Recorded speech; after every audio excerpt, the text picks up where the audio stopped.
Abran sus Biblias, por favor, en el libro de Hechos, capítulo 2.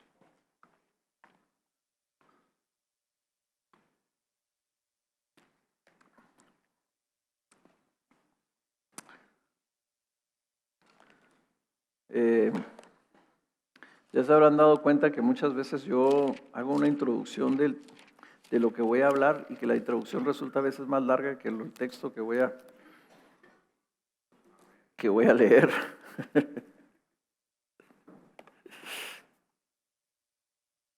Pero hoy es domingo de resurrección. Y como domingo de resurrección vamos a hablar sobre la resurrección. Si tú anotas, quieres saber cuál es el título de este mensaje, te voy a decir, el título es El camino a la resurrección. El camino a la resurrección. ¿Cómo es que empezó el cristianismo? ¿Cuál fue el método que Dios utilizó para establecer la iglesia en el mundo? Pues vemos nosotros por el libro de Hechos que todo empezó cuando Él derramó su espíritu sobre un grupo de personas que no eran nada impresionantes. Eran galileos. Los judíos los menospreciaban. No eran hombres de letras. Algunos eran pescadores, otros eran obreros. Otros eran abiertamente pecadores, como Mateo, publicano. Algunos eran medio rebeldes. Pero Él escogió este grupo de hombres y mujeres que los acompañaban, que eran aparentemente insignificantes, en una ciudad que era problemática, en el Imperio Romano, que era la ciudad de Jerusalén. En esa región hubo un derramamiento del Espíritu Santo sobre estos hombres que salieron hablando en diferentes lenguas.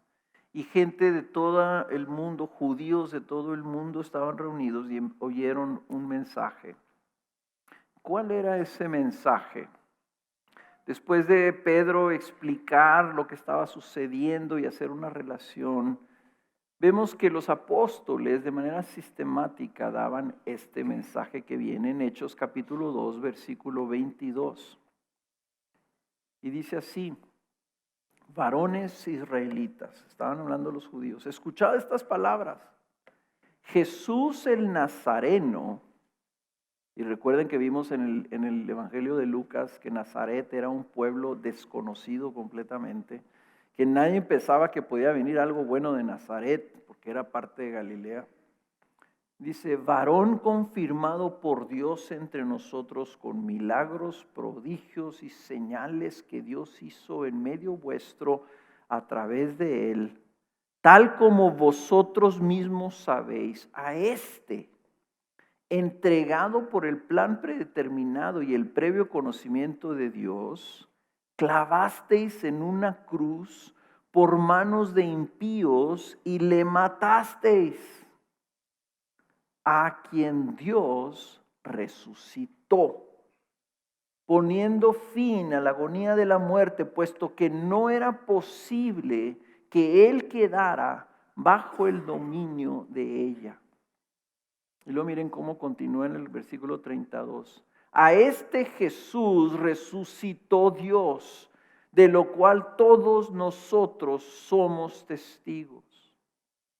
Versículo 36. Sepa pues con certeza toda la casa de Israel que a este Jesús, a quien vosotros crucificasteis, Dios le ha hecho Señor y Cristo. Esa fue la primera vez que fue predicado el Evangelio por parte de Pedro. En el siguiente capítulo, en el versículo 3, pasa algo muy similar. Pedro vuelve a hacer un sermón. Y en el versículo 14 dice, más vosotros, hablándole a los judíos ahí en el templo, dice, más vosotros repudiasteis al santo y justo y pedisteis que se os concediera un asesino. Versículo 15, y disteis muerte al autor de la vida, al que Dios resucitó de entre los muertos, de lo cual nosotros somos testigos. ¿Cómo es que empezó el cristianismo? Empezó por el testimonio de este grupo de hombres que empezaron a hablar la muerte de Jesús con la resurrección de Dios, de Jesús, y ellos como testigos de eso. Ahora, yo no sé tú, pero yo muchas veces, especialmente en un principio de que empecé a leer la Biblia, yo leía estas cosas y decía, ¿por qué? Si Jesús ya había resucitado, ¿por qué no pararse ahí en el pináculo del templo para que todo el mundo lo viera? ¿Por qué no mostrar su cuerpo glorificado y de repente aparecerse ahí en medio del Sanedrín o delante de Poncio Pilato? ¿Por qué en esta manifestación de poder, verdad, que Dios lo resucitó, Dios determina que el evangelio, la salvación del mundo, va a depender del testimonio de hombres débiles, un mensaje que es, como leímos ahorita en el evangelio de Lucas, ¿verdad? Ellos pensaban, los apóstoles, los discípulos, los que anduvieron con Jesús y que Jesús les había dicho lo que iba a suceder, cuando escucharon que la tumba estaba vacía, pensaban que las mujeres decían disparates. ¿Por qué? ¿Por qué? ¿Por qué se nos hace tan incongruente? ¿Por qué es que decimos, por qué, Señor, no viniste con tu poder y tumbaste paredes, hiciste algo ahí para que el mundo viera y creyera? Dijo el Señor, no. Yo quiero que crean por medio de un testimonio de algo que es escandaloso e imposible de creer. A través de la Biblia, a través del Nuevo Testamento y anunciado desde el Antiguo Testamento, vemos que Dios ha escogido el camino de la debilidad para establecer su reino. Ha buscado lo contrario de lo que busca el mundo. Porque el mundo, el hombre, en lo natural no escoge la debilidad. El hombre en su naturaleza humana caída lo que anhela es el poder. Lo que quiere es que se manifieste la grandeza. Quiere ser el más grande, el más fuerte, el más rico, el mejor, el triunfador. Eso es lo que alimenta nuestro culto a los deportes. Por eso nos frustramos cuando la selección mexicana no gana. Porque queremos como mexicanos que una vez, cuando menos una vez, todo mundo diga que nosotros somos los mejores. Lo natural en el hombre es vencer, es ganar, es tener la victoria sobre los demás y luego poder presumirla. Nos gusta el poder, nos seduce el poder. Un famoso y conocido historiador británico comentando sobre la realidad de cómo nos afecta moralmente el poder, de tal forma que nuestro sentido moral decrece a manera que nuestro poder incrementa. Dijo esta famosa frase: el poder tiende a corromper y el poder absoluto corrompe absolutamente. Nos encanta el poder, nos seduce el poder. Y ¿saben una cosa? Es tal esto que Dios en el Antiguo Testamento, habiendo manifestado los mayores actos sobrenaturales de poder ante su pueblo se fue detrás de ídolos mudos, de pedazos de madera recubiertos y pintados que ponían sobre una tabla o sobre una piedra y se inclinaban ante ellos.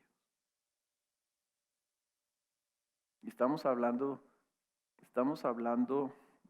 de el partimiento, las 10 plagas, el partimiento del mar, la columna de fuego, el monte humeante, la tierra abriéndose y llevándose 25,000 personas ahí, etcétera, etcétera, etcétera.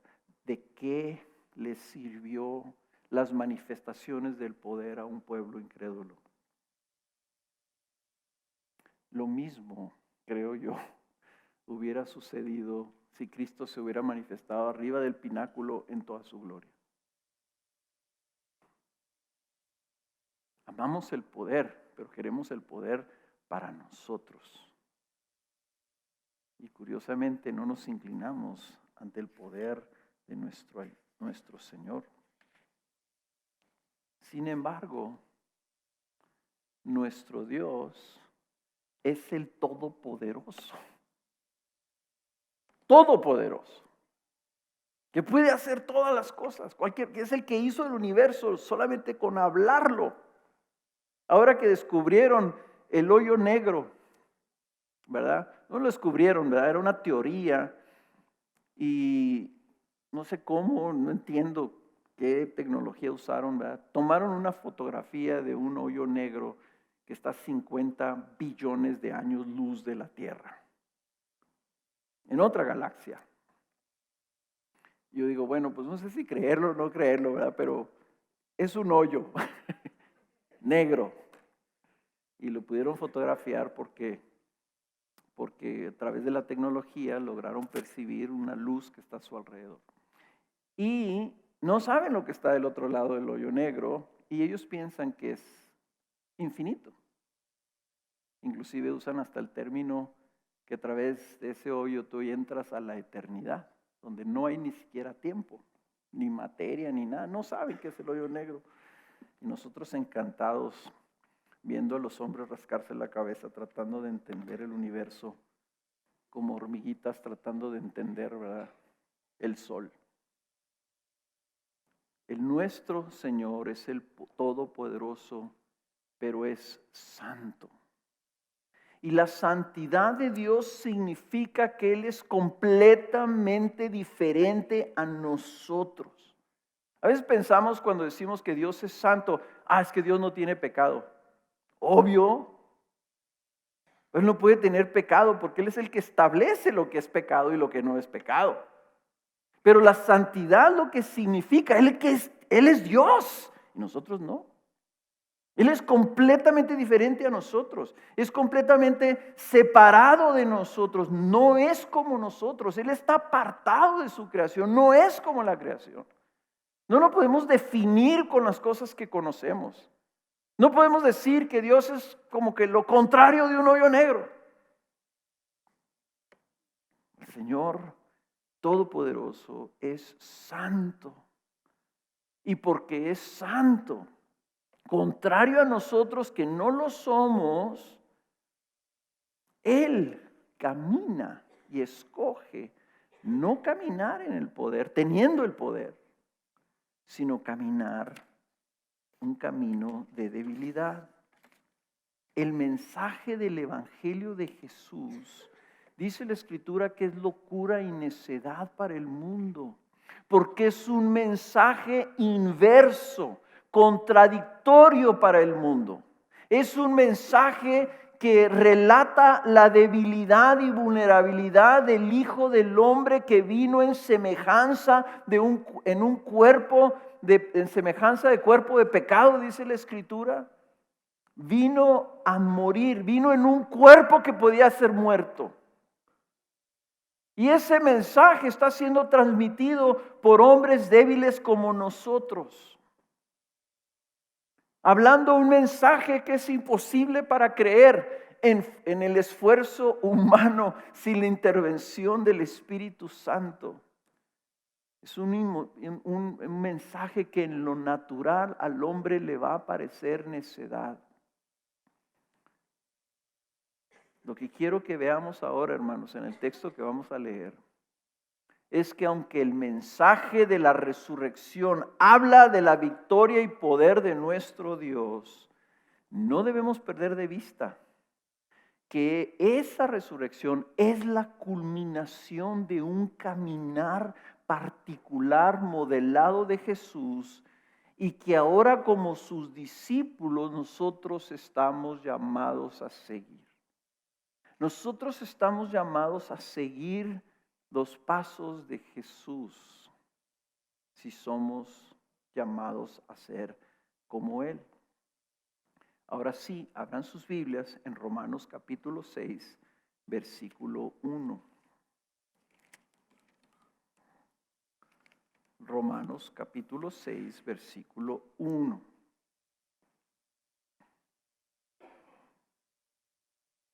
Y dice así: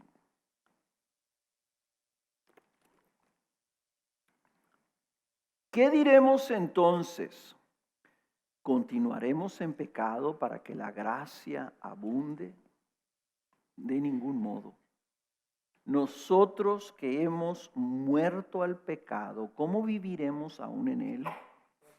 ¿O no sabéis que todos los que hemos sido bautizados en Cristo Jesús hemos sido bautizados en su muerte? Por tanto, hemos sido sepultados con él por medio del bautismo para muerte, a fin de que como Cristo resucitó de entre los muertos por la gloria del Padre, así también nosotros andemos en novedad de vida. Porque si hemos sido unidos a Él en la semejanza de su muerte, ciertamente lo seremos también en la semejanza de su resurrección. Sabiendo esto, que nuestro viejo hombre fue crucificado con Él, para que nuestro cuerpo de pecado fuera destruido, a fin de que ya no seamos esclavos del pecado, porque el que ha muerto ha sido libertado del pecado. Y si hemos muerto con Cristo, creemos que también viviremos con Él, sabiendo que Cristo, habiendo resucitado entre los muertos, no volverá a morir. Ya la muerte no tiene dominio sobre Él. Porque por cuanto Él murió al pecado de una vez para siempre, pero en cuanto vive para Dios. Así también vosotros, consideraos muertos para el pecado, pero vivos para Dios en Cristo Jesús. Este pasaje que habla de la resurrección de nuestro Señor por la gloria del Padre, menciona 11 veces la palabra muerte o la palabra morir. Aparte habla de destrucción y crucifixión y sepultura. El énfasis de este pasaje es sobre la muerte. Y la resurrección como culminación, como resultado de un camino para muerte, ¿verdad? ¿Muerte a qué? ¿Qué significa toda esta muerte que está aquí mencionada? Primero que nada, lo que significa es que no hay resurrección si no hay muerte. Si Cristo hubiera venido como un espíritu a hablarnos, ¿verdad? Se hubiera parecido así, ¿verdad? Físicamente, viendo que lo reconociera la gente. Pero si Él no hubiera muerto, no hubiera habido necesidad de resurrección. Cristo resucitó porque le dieron muerte. Estoy diciendo algo así como esas veces que dices, pues estás diciendo algo bien obvio. Pero date cuenta, Cristo no necesitaba morir. Él no estaba obligado a morir. Él puso su vida voluntariamente. Él vino a morir porque quiso morir. Él tomó un cuerpo humano capaz de ser muerto. Cuando dice aquí, Pedro le dijo a los judíos, y ustedes lo mataron. Manos humanas lo clavaron en una cruz. Su cuerpo era un cuerpo tan débil que podía ser muerto. La única manera de introducir la resurrección para toda la humanidad fue muriendo. 1 Corintios capítulo 15, no lo busquen.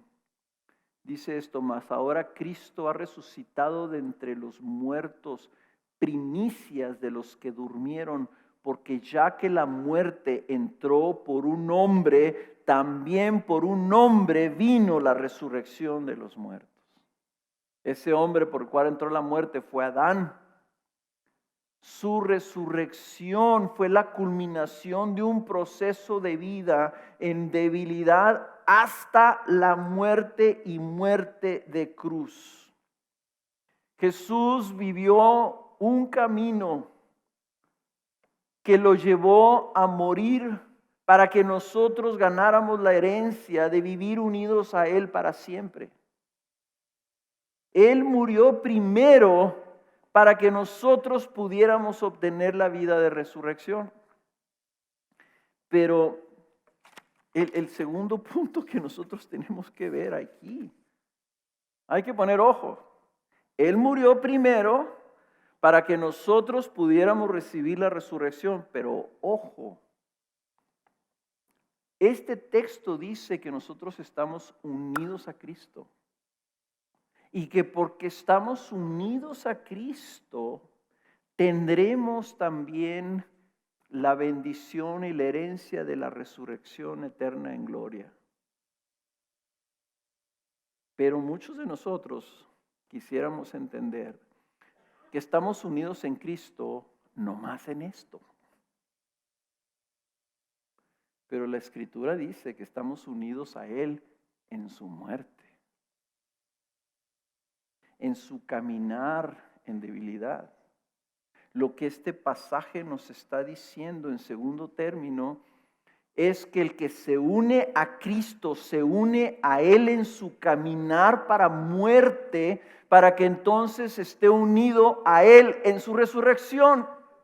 Y así lo establece. Dice, nosotros entonces estamos unidos a Él para morir, para que muertos resucitemos. ¿Qué se está refiriendo? Bueno, les voy a referir al Evangelio. Noten estas citas para que las mediten ustedes entre semana. Como esta semana no hay grupos de casa, no hay tarea, pero yo les voy a dejar la tarea. Anota esta cita. Mateo 16, 24 al 26. Te lo voy a leer. Entonces Jesús dijo a sus discípulos: si alguno quiere venir en pos de mí, niéguese a sí mismo, tome su cruz y sígame, porque el que quiera salvar su vida la perderá, pero el que pierda su vida por causa de mí la hallará. Pues ¿qué provecho obtendrá un hombre si gana el mundo entero, pero pierde su alma? ¿O qué dará un hombre a cambio de su alma? El mensaje de Cristo a sus discípulos fue un llamado a perder la vida para ganarlo a Él. Clarito. Y lo contrasta con ganar al mundo y perder tu alma. ¿Vieron el contraste? Uno es ganar a Cristo, pero pierdes tu vida. Y el otro es ganar el mundo y pierdes tu alma. Entonces, aquí están dos maneras de vivir. Y el Señor está diciendo, ¿cuál quieres escoger? Si tú pierdes tu vida por mí, vas a ganar tu vida. Y me vas a ganar a mí, porque yo soy la vida. Pero ¿de qué provecho te sirve ganar el mundo entero si lo pierdes todo? En otra instancia, el Señor estaba hablando acerca de su muerte y les hace y liga la realidad de su muerte a un llamado a sus discípulos. Fíjense cómo lo dijo. Anoten esta cita. Juan 12, 23 al 26. Jesús les respondió diciendo: ha llegado la hora para que el Hijo del Hombre sea glorificado. Noten esa expresión que dice Jesús. Ha llegado la hora de que el Hijo del Hombre, o sea, Él, sea glorificado, sea exaltado. En verdad os digo que si el grano de trigo no cae en tierra y muere, queda él solo. Pero si muere, produce mucho fruto. El que ama su vida, la pierde. Y el que aborrece su vida en este mundo, la conservará para vida eterna. Si alguno me sirve, que me siga. Y donde yo estoy, allí también estará mi servidor. Si alguno me sirve, el Padre lo honrará. El contexto es seguirlo a la muerte.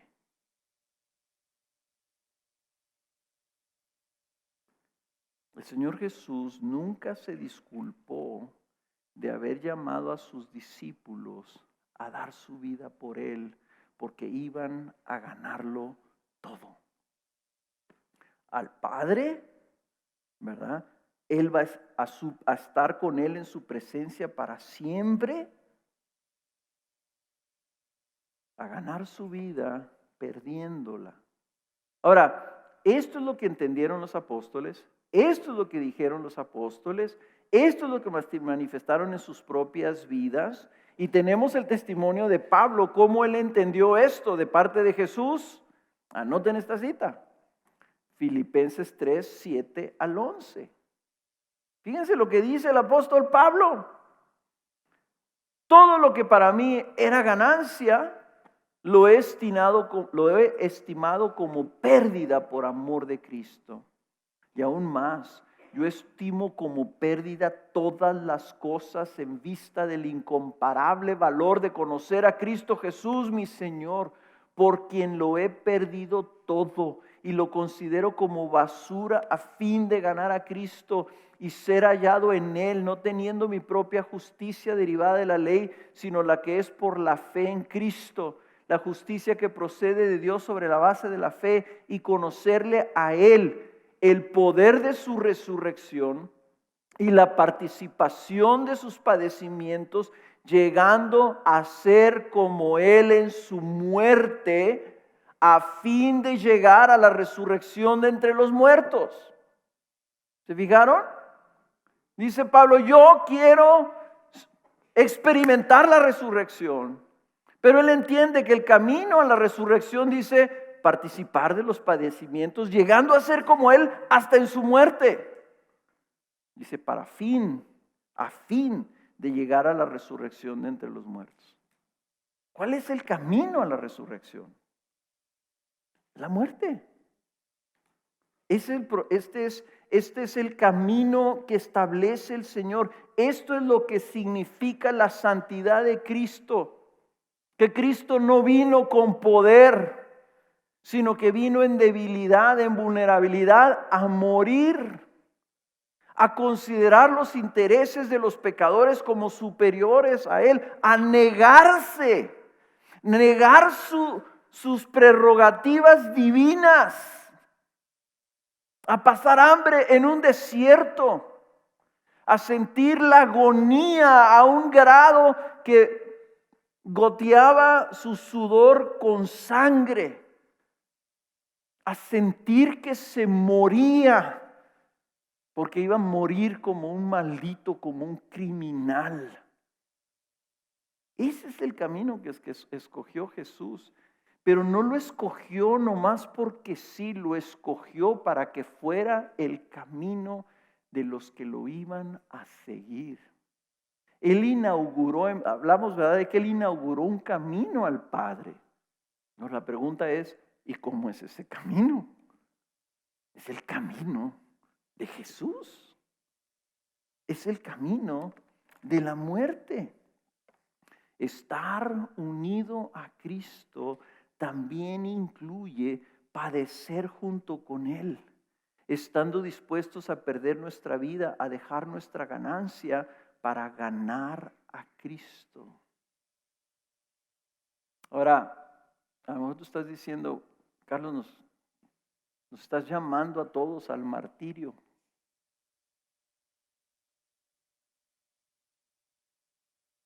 Que irá a pasar algo.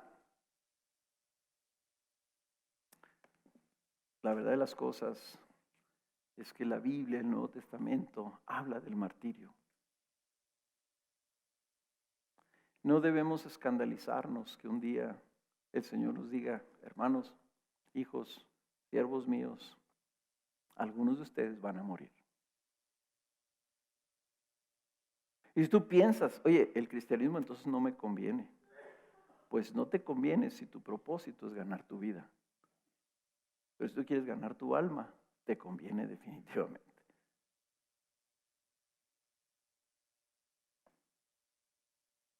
¿Qué significa entonces esta muerte? Bueno, aquí lo dijo Jesús. Significa en esencia negarte a ti mismo. Cargar tu cruz no es, como estaba oyendo una canción, a mí me gustan los blues, hay una canción, y todos los blues se trata siempre de algo malo que pasa, ¿no? Entonces, lo deja la mujer y este hombre está cantando decir, pues si te vas, no importa, dice, una cruz menos que cargar.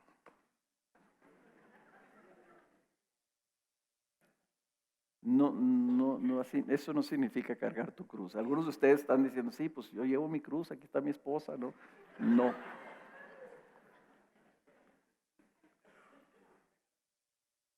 Cargar tu cruz significa que tú te niegas. Que tú te niegas a ti mismo. ¿Y qué es lo que te niegas? Bueno, pues te voy a decir qué es lo que significa negarse. ¿Por qué hacemos lo que hacemos? ¿Por qué hacemos lo que hacemos? Dios nos hizo de tal manera que nosotros, por naturaleza, buscamos lo que deseamos. Lo que nos parece deseable, eso lo buscamos. Cuando el Espíritu Santo obra en algunos de ustedes, o obró en, bueno, no ustedes, perdón, cuando ha obrado en nosotros, en ustedes que han recibido a Cristo Jesús, obra trabajando en nuestros deseos de tal forma que deseamos a Cristo cuando antes no lo deseábamos. Los testimonios que oíamos no son testimonios religiosos, hermanos, son testimonios de que Cristo obró en los corazones de estas personas y de las otras personas que se bautizaron estas semanas, de tal forma que ellos deseaban algo. Y lo que deseaban era alguien que antes no deseaban. Y lo desearon tanto que estuvieron dispuestos a dejar atrás su antigua manera de vivir. Que eso es lo que significa el arrepentimiento. ¿Qué significa la fe? La fe significa que ante la visión de algo que tú deseas, tú extiendes tu mano para tomar eso. Y dices, yo quiero esto. La conversión, hermanos, es cuando nosotros decimos, prefiero a Cristo que todo lo demás, no importa lo demás. Yo quiero a Cristo. Esa es la manera que nosotros operamos. Y negarte a ti mismo significa que tú niegas tus deseos naturales de tu carne. Tú niegas todas aquellas cosas que deseas que son contrarios al deseo de hacer la voluntad de Dios y de agradar a Dios. ¿Qué es lo que deseas tú en esencia, en tu carne, en lo natural una persona? ¿Qué es lo que desea? Te voy a decir lo que deseamos en lo natural. Lo puedes ver en un niño. Si no quieres irte tan, es el mismo, nacen con este deseo. Ellos quieren hacer su voluntad. Tú y yo, en lo natural, queremos que se haga nuestra voluntad. Por eso hacemos lo que hacemos. Por eso deseamos lo que deseamos. El problema es que nuestra carne, nuestra naturaleza de pecadores, siempre se inclina a desear algo de manera egoísta y no lo que Dios dice que es bueno. Igual que los niños. Y los niños le dice a la mamá, cómete el brócoli, mijo, porque es bueno. Y el niño dice, no, yo quiero chocolate para desayunar, para comer y para cenar. Nosotros deseamos que se haga nuestra voluntad, entonces nosotros deseamos reconocimiento, deseamos admiración, deseamos atención, deseamos placer, deseamos poder, deseamos posesiones, deseamos diversión, deseamos seguridad. Algunas de estas cosas son buenas. El problema es que los deseamos por encima de lo que Dios dice que es bueno. Por ejemplo, desear seguridad, vivir seguros, es una cosa buena. Pero el problema es cuando deseas tu seguridad por encima de lo que Dios dice que confiemos en Él. O cuando dice el Señor que por nada estemos ansiosos. Que confiemos y descansemos en Él. Y decimos, no, Señor, yo voy a buscar mi propia seguridad por mis propios medios. O sea, deseamos que se haga nuestra voluntad. Estar unidos a Cristo significa que se rompe algo adentro de nosotros. Aquí lo dijo nuestro texto.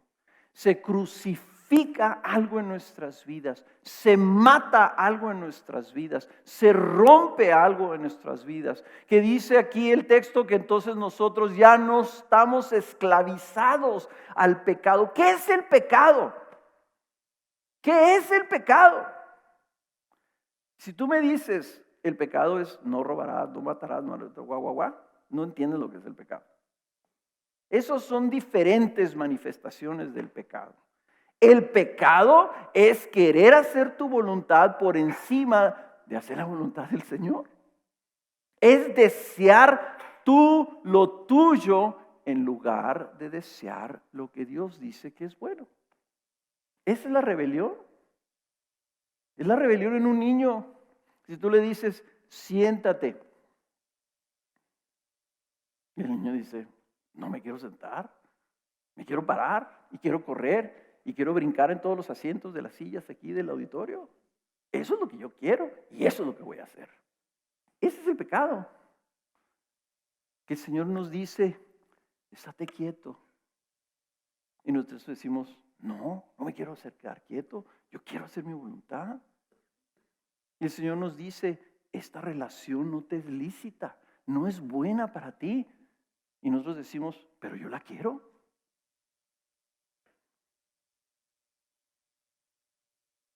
Ese es el pecado. Y está fundamentado en nuestros deseos. Pero cuando nosotros somos unidos a Cristo, el Espíritu Santo rompe esto y hace posible que nosotros le podamos decir que no al pecado y nosotros empezamos a desear. Me encantó el testimonio de nuestra hermana que decía, a pesar de ahora seguir, y parece que aumentan las tribulaciones y los problemas, dice, pero ahora yo busco agradar y hacer la voluntad de Dios. No buscando, ¿cuál es su voluntad? o cuál podríamos pensar o imaginar que fuera la voluntad de su carne, quitarse estos problemas. Pero ella dice, no, yo tengo ahora un deseo mayor, despertado por el Espíritu Santo en ella, que hemos sido libertados con poder, con el poder del Espíritu Santo, hemos sido libertados del poder del pecado, para empezar a vivir haciendo la voluntad de Dios. La novedad de vida, hermanos, que habla aquí, la vida de resurrección que ya está en nosotros por unión con Cristo, es que ahora el Espíritu Santo empieza a inspirar en nosotros el deseo que antes no teníamos. De tal forma que yo antes de conocer a Cristo deseaba las cosas inmundas y no me quitaban el sueño. No sufría por ello. No me causaba remordimiento de conciencia en lo más mínimo. Pero viene el Espíritu Santo a mi vida y me cambia. ¿Y ahora qué siento? Cuando mi carne desea las cosas que no son de Dios, me siento mal. Y si tropiezo, digo como Pablo en el capítulo 7 del libro de Romanos, hago lo que no quiero hacer. Porque quiero agradar a Dios. Y el pecado obra en mí y me lleva y me trampa y termino haciendo lo que no quiero hacer. Tal forma que hay una guerra dentro de mí. La buena noticia es que ahora ya hay guerra. Entonces, hermanos, al estar unidos en Cristo, sí se nos da el poder de Dios. ¿Pero para qué? Ahora hay un poder sobrenatural en nosotros para derrotar lo más fuerte que hay en nuestra vida, que es nuestra propia naturaleza humana, caída, pecadora. Un poder que el mundo no tiene. El poder de decirle no a nuestros deseos carnales y decirle sí al deseo que el Espíritu Santo está poniendo en nosotros. Sí hay poder en el cristianismo, pero es un poder que se manifiesta en esa debilidad. ¿Tú quieres saber qué es la santidad? ¿Quieres saber qué es la santidad? La santidad en este mundo no es tanto que tú llegues a vivir una vida de perfección moral. La santidad es el anhelo de ser como Jesús. El anhelo de ser como Él en esa hermosa santidad que lo hace completamente diferente a la naturaleza humana caída. Esa es la santidad. Y lleguemos a ser nosotros también, a vivir como Jesús. La santidad, hermanos, ¿quieren ver ustedes una persona santa? Vean una persona que se está negando a sí mismo, que niega sus deseos por amor a los demás, al punto que está dispuesto a dar su vida por otro. Esa sería la mayor manifestación de la santidad. Y quiero ayudarlos porque yo veo que tan fácilmente pensamos en santidad. Santidad es que no fumo, no bailo, no tomo, no veo, no voy al cine, no hago esto, no. Eso no es la santidad. Eso es hacer cosas que otras personas en otras religiones también hacen. Santidad es querer ser como Jesús de esta manera tan contraria, tan inversa, que como vive el mundo.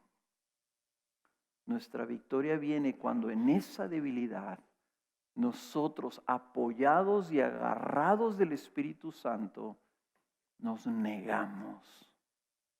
Ahí está tu muerte. Ahí está tu muerte. ¿No crees tú que ese es el mayor poder? Ahora, déjame preguntarte, ¿qué evangelio estás tú creyendo? ¿Qué evangelio es el que tú creíste para venir a Cristo? ¿Qué es el evangelio? El evangelio es un llamado a que vengas y reconozcas a Cristo como tu Señor.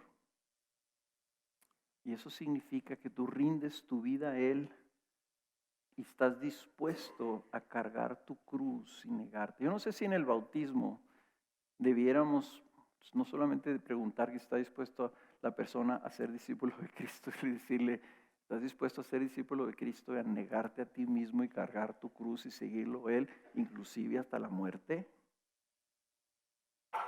Para asegurar de que el llamado al evangelio que hicimos es correcto. Y algunas personas dicen, oye, espérate, pero es que si tú predicas ese evangelio, nadie va a querer ser cristiano.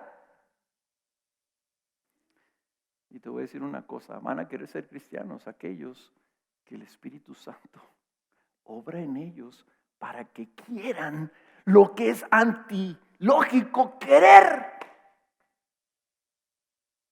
¿Quién está dispuesto a morir por Cristo? Y va a haber 2 que 3 ahí que el Espíritu Santo los enloquece y dicen, ¡yo! Porque esto no es lógico, ¿verdad? Esto es contrario. Primera de Corintios capítulo 1, versículo 21, dice, porque ya que en la sabiduría de Dios el mundo no conoció a Dios por medio de su propia sabiduría, agradó a Dios mediante la necedad de la predicación salvar a los que creen. Porque en verdad los judíos piden señales y los griegos buscan sabiduría, pero nosotros predicamos a Cristo crucificado, piedra de tropiezo para los judíos y necedad para los gentiles. Mas para los llamados, tanto judíos como griegos, Cristo es poder de Dios y sabiduría de Dios, porque la necedad de Dios es más sabia que los hombres y la debilidad de Dios es más fuerte que los hombres. Y Pablo descubrió, porque en mi debilidad entonces se manifiesta el poder de Dios en mi vida. Yo estoy seguro que Esteban, cuando lo llevan ahí al hoyo donde lo iban a apedrear, dijo Esteban, caray, yo no sabía que esto iba a terminar así. Ningún mártir, hermanos, escoge ser mártir. Pablo decía, para mí morir es ganancia, pero no sé qué escoger porque también yo quiero quedarme aquí y servir más a gente. Entendemos, la muerte para nosotros es antinatural. No, nadie desea la muerte. Nadie debe desear la muerte. Pero a la misma vez nosotros tenemos que anunciar un mensaje, un evangelio que nos está llamando a morir a nosotros mismos, a negarnos, a negar nuestros deseos, a buscar la voluntad de Dios, a buscar ser como Cristo Jesús y caminar el camino de Cristo Jesús. Y tú dices, pues sí, pero entonces la gente no va a querer venir. ¿Por qué no nos suavizamos? ¿Por qué no prometemos una vida de poder y de victoria? Bueno, sí, hay iglesias que están llenas. Una vida de diversión. Un mensaje que es padre y motivador y alentador. Y tú sales de ahí en lugar de decir, yo tengo que negarme, sales diciendo, oye, qué padre es Cristo, qué padre es ser cristiano. Hermanos, en Irán, en China, en Indonesia, en muchos lugares del mundo no es nada padre ser cristiano. ¿En dónde están sucediendo estas cosas, verdad? Bueno, también hasta en África hay iglesias enormes, ¿verdad? Donde se proclama la vida de victoria y el poder y la felicidad y todas estas cosas. Si tú vienes a Cristo, se van a resolver todos tus problemas. No, Eliana no se le resolvieron sus problemas al venir a entregarse a Cristo Jesús. Y yo sospecho que muchos de ustedes también vinieron a Cristo y no se resolvieron sus problemas. Porque Cristo no vino a resolver tus problemas aquí, Cristo vino a resolver tus problemas los problemas de tu alma para la eternidad. Eso lo logró. Y aquí te dijo, no te preocupes, yo voy a estar contigo en medio de tus problemas. Y si tú me amas, esos problemas van a cooperar para irte preparando cada vez más, para que tú vivas para la gloria del Padre, como viví yo. Pero te voy a decir otra cosa. Creo que la razón por la que muchas veces preferimos predicar un evangelio suave es porque no estamos predicando a Cristo realmente. ¿Te fijaste cuando dijo Señor, ha llegado el tiempo en que el Padre me glorifique, el tiempo de mi glorificación? Y estaba hablando de su cruz. Si tú estás pensando que el evangelio es un llamado a una vida de mártir y sacrificio, estás oyendo solamente una parte del mensaje. El otro día estaba tratando de pensar cómo te pudiera yo ayudar a ilustrar lo que es la gloria de Cristo. Y pensé en darte varios escenarios para que te los imagines. Imagínate o piensa, recuerda lo que te provocó contemplar el paisaje más hermoso que has visto en tu vida. Te sentaste en algún lugar y contemplaste una puesta del sol sobre el mar, una cascada en medio de la selva, o como en mi caso, un atardecer con lluvia en el Gran Cañón del Colorado, donde lo vimos Ken y yo, coloreado de colores que nunca nos imaginamos, en una esquina donde venía el río Colorado así y daba vuelta y vimos el Cañón del Colorado en ángulo. Lo más impresionante que he visto en mi vida, en esta tierra. Imagínate lo que sentiste cuando viste eso. Es una especie como de una paz, como una admiración, como una especie de asombro, pero un asombro e inquietud. ¿O recuerdas cuando viste a tu novia ataviada de blanco caminando por ese pasillo hacia ti el día de tu boda? ¿Qué te pareció tu novia en ese momento? Pensaste que era lo más hermoso, y el pensar y decir, y va a ser mi esposa para siempre. Ese sentido de gozo y de expectación y de entusiasmo, ¿verdad? Que se desbordaba en emoción. Piensa en esas cosas.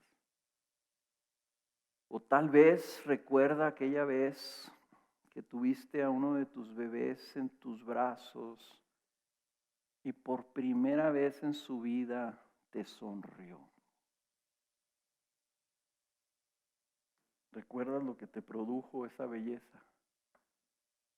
Ese sentido, es decir, qué cosa tan hermosa. Ahora toma todos esos momentos y tú te puedes imaginar todos los momentos bellos, dulces y preciosos que has tenido en tu vida.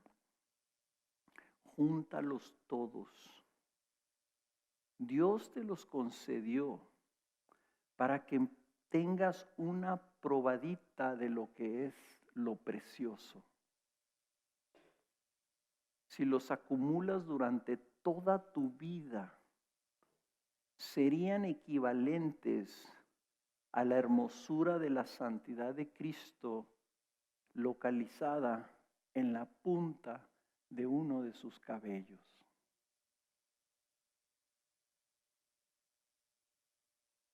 La gloria de Cristo en su perfección es tan inmesurable y tan inagotable que si nosotros en nuestro cuerpo carnal lo pudiéramos percibir, explotaríamos de la emoción, del gozo, de la impresión de lo que esa belleza produciría en nosotros. No lo pudiéramos soportar. Necesitamos un cuerpo glorificado para poder ver a Dios como cantábamos, cara a cara, ver a Cristo cara a cara y aguantar lo que esa gloria produce. Y tú dices, ¿y ahora cómo le hacemos para ver esa gloria ahorita?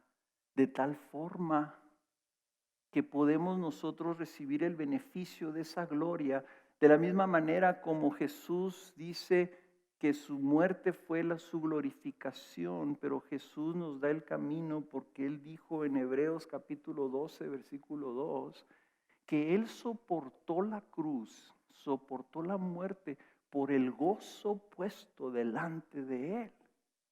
Y el gozo puesto delante de Él era cumplir la voluntad de su Padre que lo había enviado.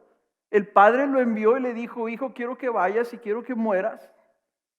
Pero mi supremo gozo va a ser que tú hagas mi voluntad, porque yo amo a esos pecadores. Y los amo de tal manera que te quiero dar a ti, a ellos, para que tú muriendo me los traigas a mí. Y dijo Jesús, claro. Y cuando Él pidió 3 veces, es posible que esto lo logres, Señor, sin que yo tenga que pasar por eso. Y el cielo le dijo, no es posible 3 veces. Y por el gozo de lo que estaba allá, de llevarnos a nosotros a su Padre, muchos hermanos, dice, Él vivió eso. ¿Dónde vemos entonces nosotros que la gloria de Cristo, para que esa gloria sea nuestro gozo, que nos lleven a estar aún dispuestos a morir por Él? Y Jesús nos da la clave. ¿Dónde fue glorificado Cristo? En su cruz. Y nosotros tenemos eso en el Evangelio. Algún día lo veremos cara a cara glorificado, pero ahorita ya lo podemos ver en esa cruz, muriendo por amor a su Padre, que nos amó de tal forma que Cristo, siendo uno con el Padre, nos amó primero y dio su vida por nosotros cuando aún éramos sus enemigos. Eso, hermanos, funciona. Pablo dijo, yo predico a Cristo crucificado. La resurrección no sucede sin la cruz. ¿En dónde vamos a ver la gloria de Cristo? Viéndolo ahí. Y ese es el testimonio que tenemos de la palabra. Cristo amándonos. Como dice la Escritura, dice, habiendo amado a sus discípulos, dice, los amó de sobremanera. Cristo amándonos de sobremanera, tomó el pan y lo partió. Y dijo, este es mi cuerpo, que es entregado por vosotros. Y esta copa es mi sangre, que es derramada para establecer un pacto de gracia nuevo. La gracia para todos ustedes. En las páginas del Evangelio, hermanos, está la gloria de Cristo. ¿Qué vio Esteban cuando lo estaban apedreando? ¿Recuerda? Dice, veo los cielos abiertos y ahí está el Hijo del Hombre. Esteban recibió las piedras, pero su rostro era como un rostro de ángel, porque Dios le dijo, te voy a abrir la ventana antes de que mueras. No No vas a pasar, no me vas a ver hasta después de que mueras, me vas a ver antes. Y lo vio. Su rostro se transformó y murió. Si algún día el Señor nos llamara a dar nuestra vida, les aseguro que lo que va a poner delante de nosotros es su gloria. Para que viendo eso, que es tan deseable, tan hermosa, el Espíritu Santo nos mueva y por el gozo puesto delante de nosotros, nosotros caminemos ese camino. Pero ya ahorita tenemos su gloria manifestada en la Escritura. De tal forma que si nosotros ponemos nuestros ojos aquí, vamos a tener gloria suficiente para morir día con día negándonos a nosotros mismos, negando nuestros deseos carnales. Aquí está la gloria. Tenemos suficiente gloria. Y podemos pasar nuestras vidas enteras. Y entre más, hermanos, tengo 41 años de conocer a Cristo. Cuando conocí a Cristo, mi corazón se desbordaba de gozo. Por 6 meses me dolió el pecho del gozo que sentí de haberlo conocido. Pero no se compara. Después de 40 años de contemplar y ir de gloria en gloria, mi amor por Cristo ahora es mayor. Entre más lo conoces, entre más lo buscas, más lo vas a encontrar.